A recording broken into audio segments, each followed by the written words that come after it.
Baltimore reels from a mass shooting. This year alone, the Baltimore Police Department has seized 1,345 illegal guns that were in the hands of people that should not have them. And remembering the devastation of the Lac-Mégantic train derailment a decade later.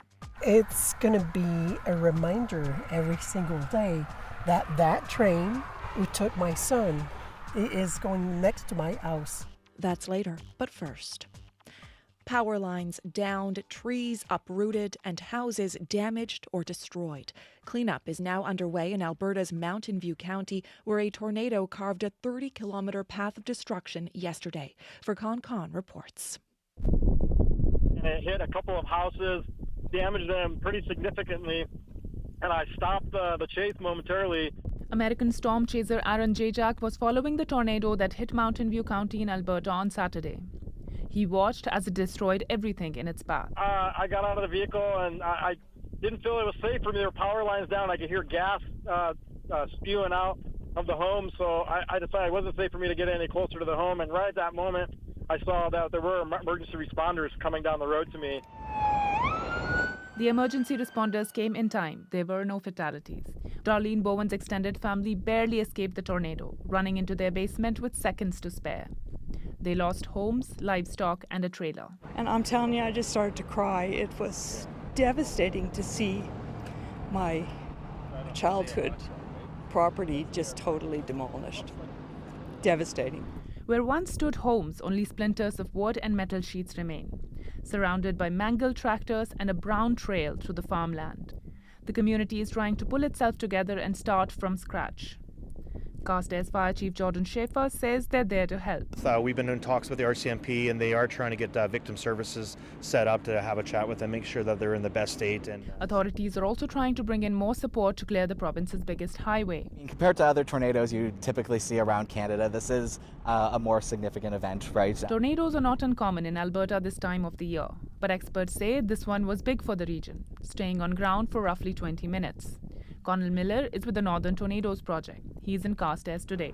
There is some significant structural damage that we have to sort through and try to figure out what was the quality of the structural connections, what was the quality of the construction, what was the age of the building, things like were the garage doors open or were the windows open when the storm was coming through, and things like that. And all of that will affect the overall rating in the end. But it's going to Miller says the damage from the twister is spread out over a large area and will take days to survey, and much longer for the communities to build back what they lost. Furqan Khan, CBC News, Toronto. Meanwhile, at least 5 tornadoes have touched down in Ontario this past week. Experts suspect it reflects a growing trend of tornado activity moving eastward. Thomas Daigle has more. Make sure we stand back from the drone. Surrounded by homes overlooking a lake in rural Tweed, Ontario, Aaron Jaffe sends a drone into the sky to survey storm damage from above. You can see all the trees that are down. You know, when you're looking at photos from the ground, sometimes it's hard to take in everything at once. Jaffe is leading a team from Western University's Northern Tornadoes Project. They've come to examine the aftermath of 2 confirmed twisters here, leaving behind uprooted trees and debris. The questions people always ask, right? Are there more tornadoes than there used to be? Is climate change having an impact? And I mean, the answer for now is just maybe. The team is seeking to answer those questions, deploying to the field whenever they get word of damage. Watch the wires, don't step on them. Then analyzing what they find.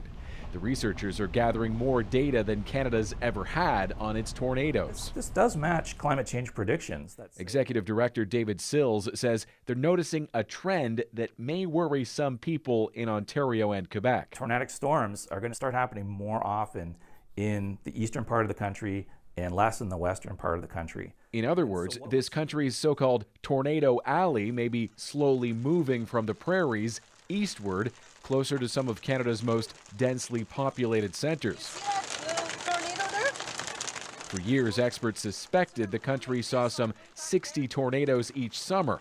Now this team is finding evidence of more than twice that many. We think that the number's something of maybe 150 per year, and it might even be higher. 2 years ago, Barrie, Ontario suffered a devastating tornado, classified as EF2 for its intensity.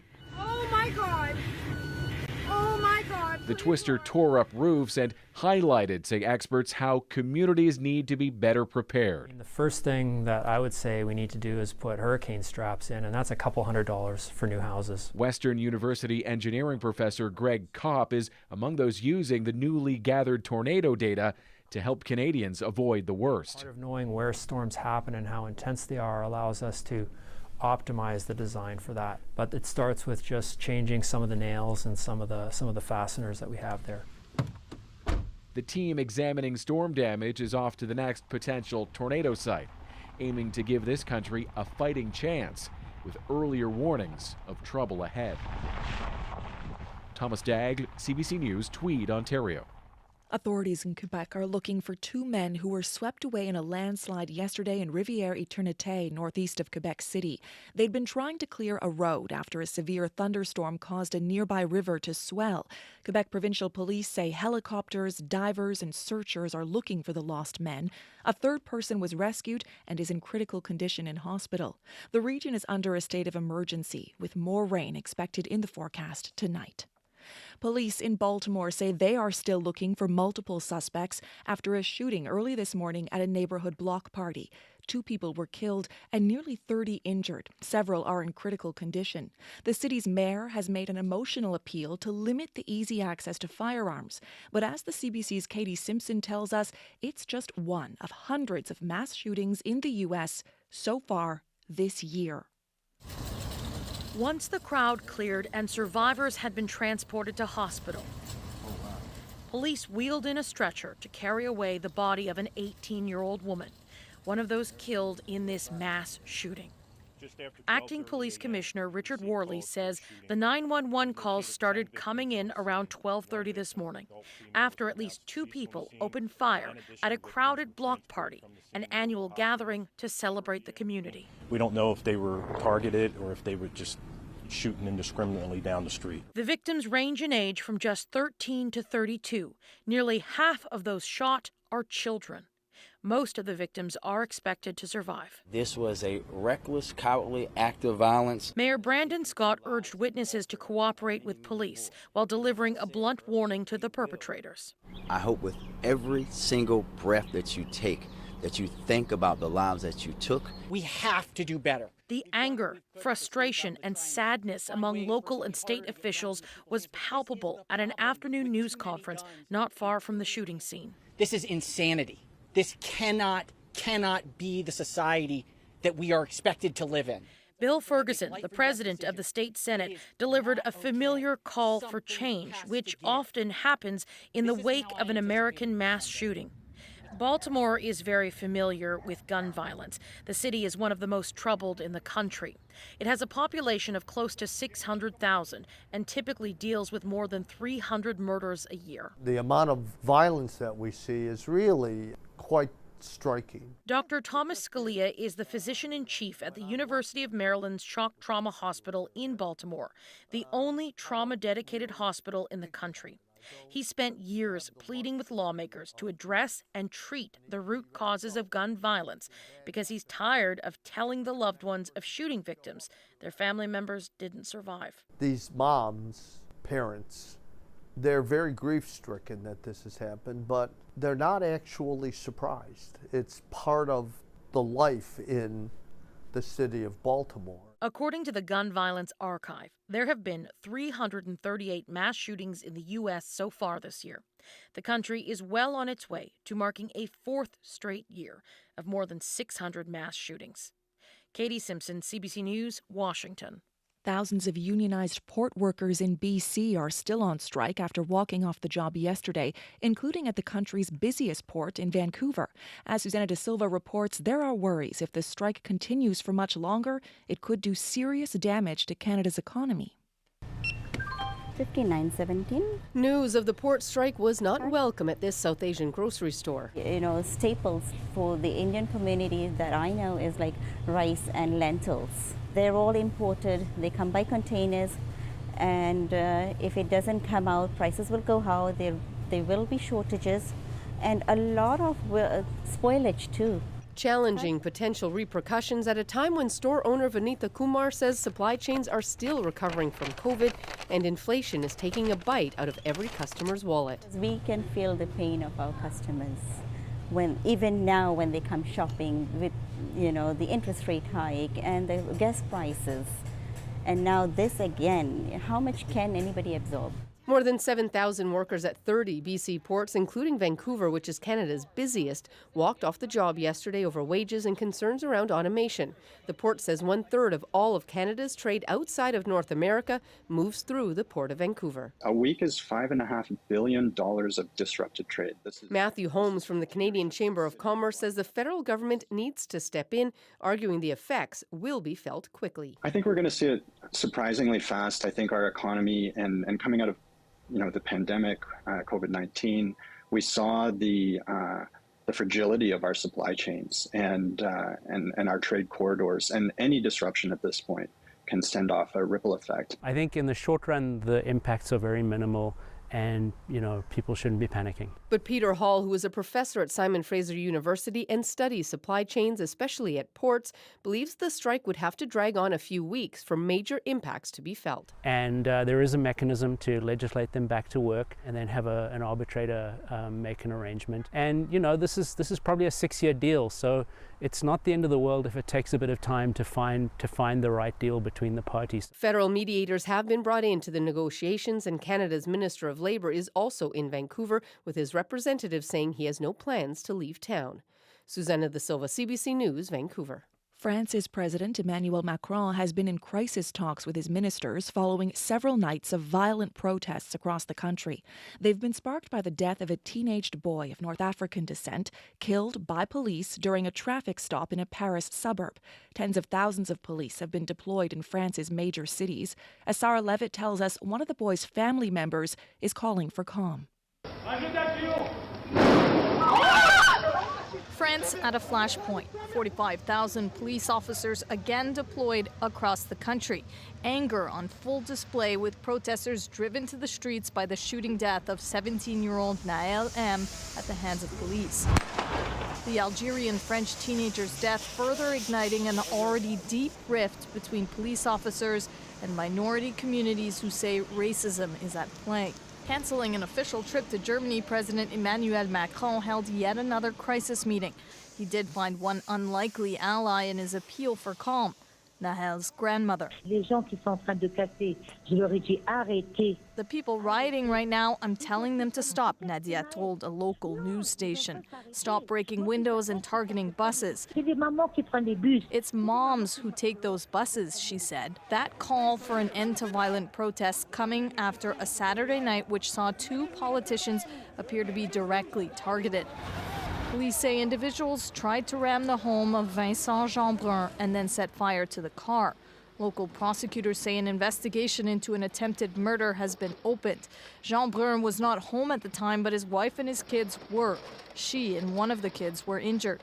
Sabrina Agresti-Robache, a member of Macron's party representing Marseille, recognizes the hurt from some protesters, yet what happened, it's a minority of thugs. Agresti-Robache was born to Algerian immigrant parents, but she says what's happening right now in France has gone too far. Very young teenagers, who want just to take clothes, glasses, perfumes. But using a term like thug in this context, no matter your own background, is part of the problem, says Crystal Fleming, author of Resurrecting Slavery, Racial Legacies and White Supremacy in France. This reflects a very deeply entrenched colonial mindset that the French have had vis-a-vis these populations, where, for generations, they've been calling attention to these discriminations and abuses. And what has been the French response? Denial and increased repression. So far, the government's official response has been to increase the number of police officers to put a lid on the violence. But with unrest breaking out in so many cities, advocates say a deeper conversation about France's attitude to its racialized minorities is something long overdue. Sarah Levitt, CBC News, Montreal. A group of Muslim nations is calling for new measures to prevent acts of desecration to the Qur'an. The Organization of Islamic Cooperation, which represents 57 mainly Muslim-majority countries, says international law should be used to stop religious hatred. It comes after an Iraqi refugee burned a copy of the Qur'an near a mosque during a protest in Sweden earlier this week. Swedish police had granted permission for the protest to take place on freedom of expression grounds, but authorities have now opened an investigation on the man. The incident was condemned by Turkey and the United States and led to large protests in Baghdad. In response, Iran announced today it will not be sending a new ambassador to Sweden. Canada is one of the biggest exporters of paper waste to India. It's supposed to be recycled there, but much of it is contaminated with plastic, which is difficult to dispose of and creates environmental hazards. Pratyush Dayal visited a city in northern India that imports thousands of tons of Canadian waste paper each month. The plastic waste they should retain in the Canada itself. It should not come to India. Padam Bansal manages Bindlas Duplex Limited in Muzaffarnagar. His paper mill imports hundreds of tons of waste paper from Canada each month. Just a fraction of the hundreds of thousands of tons Canada sends to India each year, worth millions of dollars. But much of that waste paper is coming with plastic, and that's a problem. To remove plastic, we have to put our labor, and the disposal is also, we have to send it to the government plants, cement plants, for the recycle or whatever they use. There are 30 paper mills in and around Muzaffarnagar, and CBC News spoke with most of them. They all say the plastic waste exceeds the 2% contamination limit permitted by Indian regulations. Some bales are stuffed with huge quantities of hard-to-recycle plastic items like water bottles, packaging containers, and courier packaging. Environment and Climate Change Canada confirms it too. They say since January, 11 containers of waste paper shipped to India for recycling have been returned due to plastic contamination. This is, yes, from Canada imported. The waste collection yard of Agarwal Duplex Board Mills Limited is filled with sky-high mounds of Canadian paper waste. The mill processes around 2,000 tons of Canadian paper waste each month.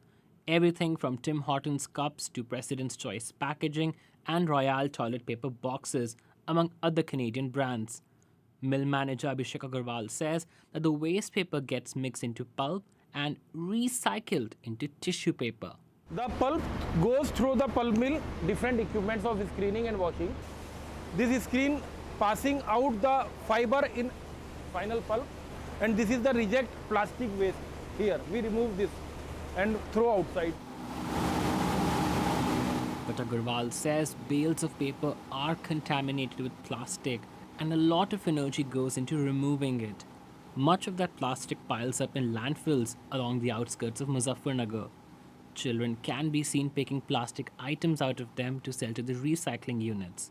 But mostly the plastic gets burnt in jaggery factories, sending microplastic ash into the air over the city. The amounts of fine particulate matter in Muzaffarnagar air usually hover at 7 to 8 times higher than the WHO air quality regulations.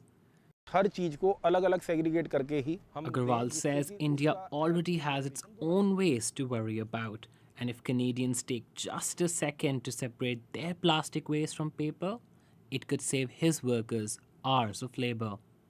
Pratyush Dayal, CBC News, Muzaffarnagar, India. Residents of the town of Lac-Mégantic, Quebec, are getting set to mark the 10th anniversary of the tragedy that killed 47 people. A runaway train carrying crude oil derailed and exploded in the center of town in 2013. Now, as Alison Northcott reports, a debate about the future of the rail line that still runs through town is hanging over the healing process. How often does this pass through town? Oh, sometimes it's passing 5-6 times in 24 hours. Gilbert Carrère walks beside the train tracks in Lac-Mégantic as a long train chugs through the center of town, right past the site of the derailment and explosion that killed 47 people 10 years ago. It's a kind of bad remember, you know. He's part of a group that's been fighting for better rail safety since the derailment. Oh mon Dieu! Oh mon Dieu! It happened when a runaway train loaded with crude oil went off the tracks and exploded on the town's main street.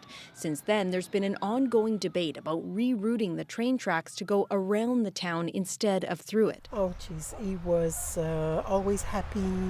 On her family's land just outside of town, Isabelle Boulanger remembers her son Frédéric, who was 19 when he was killed in the disaster. You know, I kept saying him, don't be such in a hurry. You're young, you have plenty of time in front of you. Boulanger says her son had been at home in his apartment when the train derailed. He probably ran away and stopped for an unknown reason and got caught by all that oil, crude oil and fire. She says she's still trying to get used to the idea that her son is gone, but now faces another kind of loss. Over here, all the way down here, and go up over there. The federal government plans to expropriate part of her family's land to make way for the new rail route.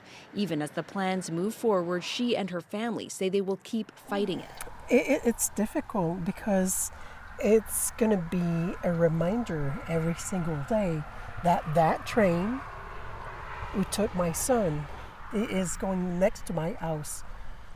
But the town's mayor, Julie Morin, says the plan has been in the works for years. There have been public consultations and environmental reviews. Still, the new route means more than 40 properties will be expropriated. It's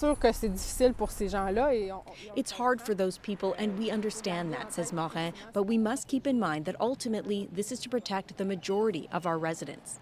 Morin and others say the debate and the disagreements about the train tracks have been hanging over the town as it tries to heal.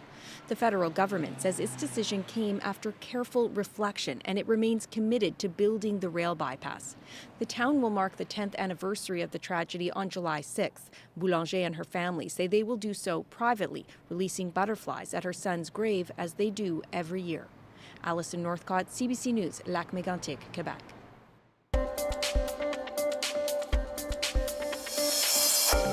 You're listening to The World This Weekend on CBC Radio. I'm Stephanie Skandaris. You can listen to this program anytime on the CBC Listen app or on the CBC News YouTube channel. Starting Mondays, you can download a special curated edition of the program featuring our favorite stories from the weekend. Wimbledon is getting underway with the first round tomorrow. There will be stars of the game like Novak Djokovic there to defend his title, as well as 9 Canadians and some old favorites all battling it out on the grass courts of the oldest tennis tournament in the world. To set us up for all the action, we reached freelance sports reporter Ed Kleiman. We spoke to him a little earlier. So starting with the men's tournament, Novak Djokovic already holds the record for Grand Slams. He's got 23, but he does not hold the record for Wimbledon titles. Do you think anyone can stop him from catching up or beating Roger Federer's record of 8? Well, I'll put it this way. If you were to give me a choice between Novak Djokovic and the 127 other men in the field, I'm taking Djokovic. At Wimbledon in his career, he's won 86 matches. If I take the rest of the top 20, the other 19 guys, I put them all together, they don't have 86 wins at Wimbledon altogether. Oh, wow. So, I mean, the record books, that's what Novak's all about right now. And I think he's highly motivated, and I think he's ready to go. Okay, what about the women? There are 3 players who have separated themselves at the top. Who are they and what are their chances? Well, we have world number 1, Iga Swiatek, who is the defending U.S. Open champion and just won the French Open. We have number 2, Aryna Sabalenka, who's the Australian Open champion.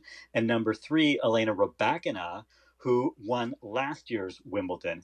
I'm not sure about Rybakina because she's been battling a virus and appears to be pretty weak right now. So I think it's going to be really hard for her. So I think it's the top 2 seeds between Sabalenka and Swiatek. They're both highly motivated. Swiatek has yet to prove herself on grass, and Sabalenka did not play last year because she's from Belarus, and Belarus athletes were not allowed to play. So she's really motivated to play well here and get to the final and take the title. Okay, but I notice you're not mentioning any Canadians in that list. What can we expect from our Canadian contingent?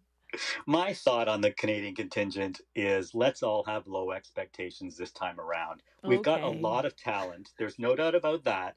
But I don't see anybody who's playing well right now and I say really keep your eye on them because everything's going gangbusters. So we have 4 women and 3 men. Among the 3 men, we have Felix Auger-Aliassime. He's battling a knee problem, so I just hope he's okay to play, let alone win this thing. And Denis Shapovalov, this is a guy who's a junior Wimbledon champion. He's had deep runs here. He's healthy, but his confidence is at an all-time low. He's been going through coach after coach. He's got another new one now. I just don't think mentally he's in the right place to get on a run, but who knows? Maybe something happens and he gets going. And then there's the story to me that's the most interesting of all the Canadian men, Milos Raonic. He's been out nearly 2 years with serious leg and hip problems. He's 32 years old. He's coming back. He's got a protected ranking that gets him into this field. And I think, you know what? Maybe he's the guy that really is the big story from a Canadian perspective among the men. As far as the women go, we've got Bianca Andreescu. She is finally healthy, but much like Denis Shapovalov, the results just aren't there. The confidence isn't there.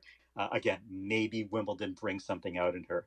Leylah Fernandez, her ranking has tumbled all the way just almost outside the top 100 at this point. But I do have a silver lining for her. She made the French Open finals in doubles, and maybe that, the tremendous success she's had there will spill over into her singles game. Rebecca Marino and Carol Zhao are also in the field. I think the Carol Zhao story is great. She's finally qualified for her very first Wimbledon. She's ranked 166 in the world, and she's got a great draw. She actually has a lucky loser that she'll face, which is somebody who lost in qualifying but gets to replace a regular player who's pulled out. So maybe she can even win a round. So that's what I'm hoping for. Something there is that a modest, one win for a player like Carol Zhao. As far as I'm concerned, that would be really fun at Wimbledon. Now, you mentioned last year Wimbledon banning Russian and Belarusian players, and then the ATP and WTA tours reacting by pulling ranking points from the event. What's happening this year? This year, it's gone back to what you would call quote-unquote normal for the ATP and WTA tours. All the Russian and Belarusian players are in the field. There was a lot of pressure put on Wimbledon to do what everybody else is doing.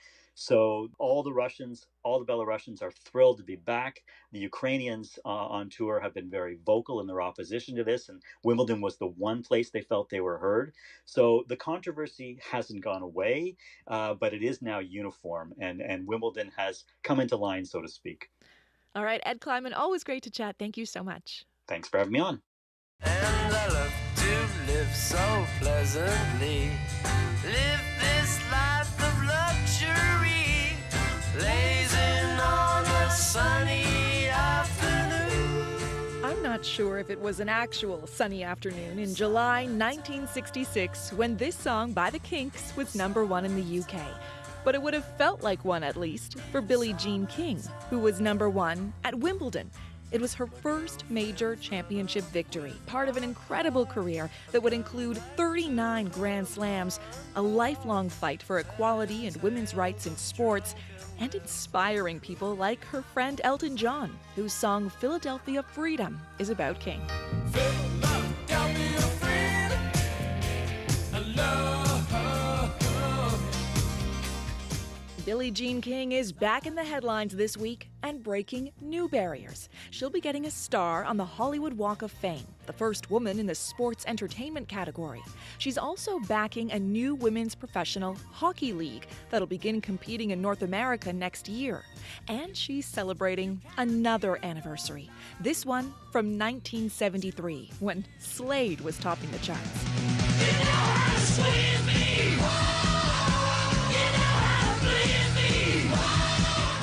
50 years ago this week, King was putting together a landmark gathering of nearly 60 female tennis players in London just ahead of Wimbledon. They agreed to form what's now known as the Women's Tennis Association, or WTA. Looking back, King told PBS that in her mind, there were 3 reasons to create the association. That any girl born in this world, if she were good enough, would have a place to compete. Number 2, to be appreciated for our accomplishments, not only our looks. And number 3, most importantly, to be able to make a living playing the sport that we loved and had a passion to play.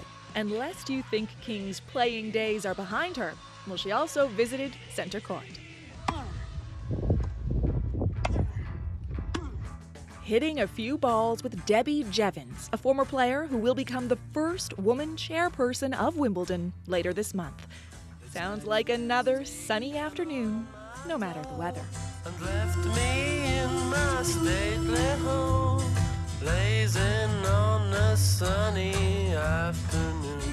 You've been listening to The World This Weekend. I'm Stephanie Skandaris. Good night. All I've got's this sunny afternoon. Save me, save me, save me from this squeeze. I got a big fat mama trying to break me, and I love to live so pleasantly.